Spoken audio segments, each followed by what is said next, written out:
Alright guys, we're back and I am doing drop B. This is a tuning that's always eluded me on guitar and I'm going to try it out here, and it's C sharp standard, and you tune your sixth string down to B, and because of such weird tuning like that, you're going to have to do an intonation adjustment on your bridge.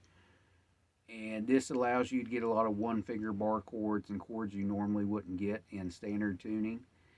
And let's get into it here and hear it.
Alright guys, that is what it sounds like, and maybe y'all might want to try this and spark a little bit of imaginativity in your playing, and get back on the horse and get that guitar playing back on track. And thank y'all for watching. Like, share, and subscribe.